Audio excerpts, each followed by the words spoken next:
Bom dia, pessoal do sétimo. Pessoal, continuando com geografia, né? Tema 3, capítulo 1 e 2, região norte, né? Localização e produção do espaço da região norte, né? Que seria a primeira macro-região que nós abordaremos aqui, é a macro-região norte. Essa região ela concentra em média 45% do território brasileiro. Esse processo de construção dessa região leva em consideração as fronteiras com os estados, agrupando de acordo com semelhanças nos aspectos naturais, sociais, culturais e econômicos, ok? Então, essa ocupação dessa região se dá primeiro por povos indígenas, antes do descobrimento do país, onde você tem alguns milhões de indígenas que se localizam nessa região. Posteriormente, é a região que possui o maior vazio demográfico do país, né? Você encontra na região amazônica menos de um habitante por quilômetro quadrado em determinadas áreas. A população ela é concentrada em algumas cidades, né? Mas o restante da região é um enorme vazio demográfico, né? A densidade demográfica chega a menos de um na maioria dessa região. Os primeiros habitantes das áreas que hoje compreendem a região norte são os povos indígenas, né? Por volta de 1860, nós tivemos nessa região aquilo que a gente chama de povoamento recente, né? Nesse povoamento recente, nós tivemos a extração do látex. Essa extração do látex se deu principalmente onde hoje é o estado do Acre, que pertencia à Bolívia e desencadeou uma guerra com o governo boliviano. Isso só foi resolvido quando o governo brasileiro comprou esse território, que hoje é o estado do Acre, da Bolívia, porque até então pertencia à Bolívia e não ao Brasil, né? Esse látex se deu porque a indústria automobilística no mundo todo estava em crescente produção e precisava da borracha para a fabricação dos pneus. Hoje a gente tem pneu fabricado a partir do petróleo, né? São derivados de petróleo, né? Você pode encontrar ainda látex fabricando algum tipo de pneu, etc. Mas a maior parte dos pneus é derivado do petróleo. Em seguida, durante o regime militar, nós tivemos a questão da Transamazônica.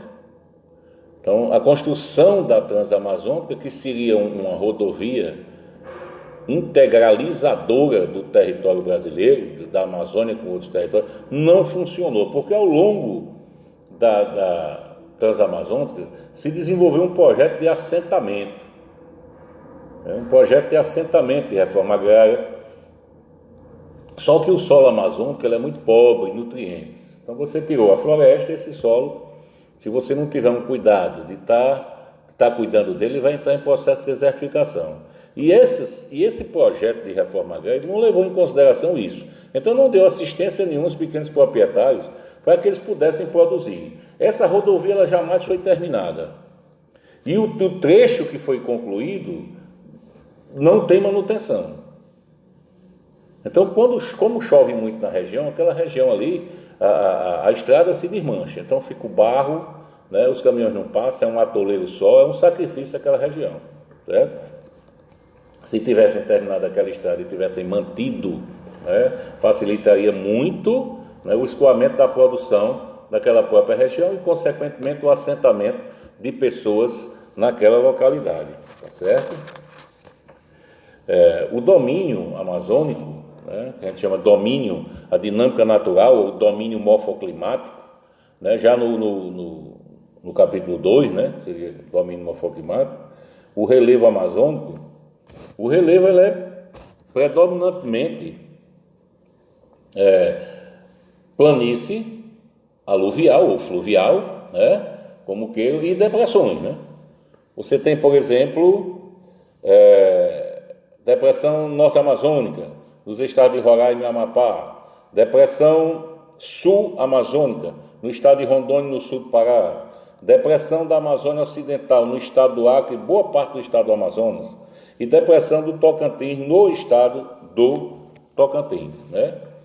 As áreas de planalto da região amazônica, elas se destacam, sobretudo nas bordas da região, porque são áreas de nascentes do rio e funcionam como divisor de água, o espaço de planalto que você tem ali, né?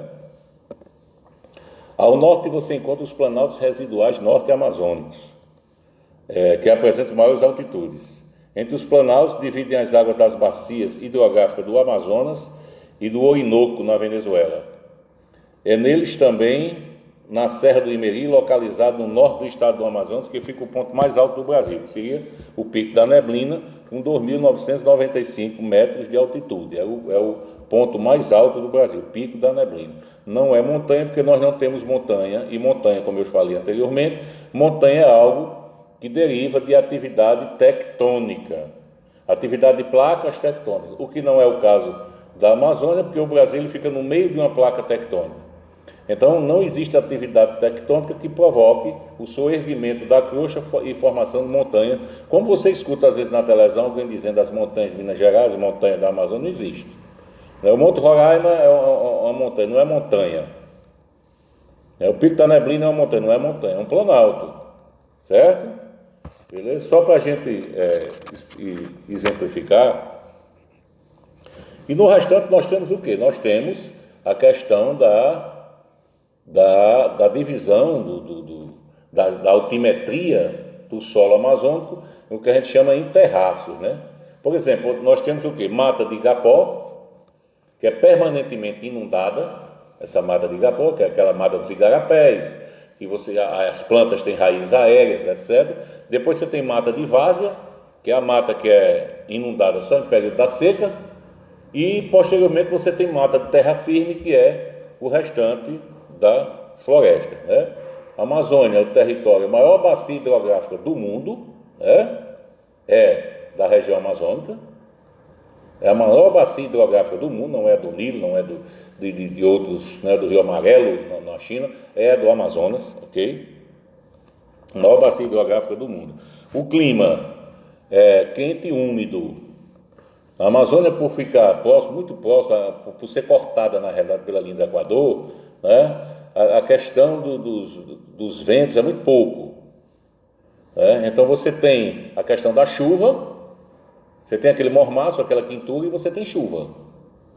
Né? Porque a evaporação ela é constante em função da alta temperatura próxima à linha do Equador. Então, você tem a transpiração da floresta e tem a evaporação das superfícies líquidas, o que dá um processo de evapotranspiração, ou seja, uma formação, e essa evapotranspiração ela é tão grande nessa região, pela quantidade de água que ela acumula, que você tem a formação de uma massa de ar chamada massa equatorial continental, que se forma em cima da Amazônia. É uma massa de ar que se forma em cima, resultado da evapotranspiração da região, transpiração das plantas e evaporação das superfícies líquidas. Ok, pessoal? Então, alguns estados da região norte, você tem a região amazônica, a maior parte da vegetação é latifoliada, né? Folhas largas e diversas. Mas você tem, por exemplo, a questão do cerrado no estado de Tocantins, faz parte da região norte, né? Que já é uma característica de uma vegetação que a gente vai ver depois, quando chegar no centro-oeste, a gente vai ver que é uma característica de uma vegetação rasteira, com pequenos arbustos, ok, pessoal? No mais, seria essa aula, né? Seria essa explicação sobre a região norte e o domínio morfoclimático da região norte, certo? Então, a unidade 4, o tema 4 do capítulo 1 e 2, eu acabei de explicar o capítulo 1 e 2 do tema 4, falta o 3 e o 4, próxima aula. Vocês fazem os exercícios dos capítulos 1 e 2 do tema 4, ok? Então, até amanhã.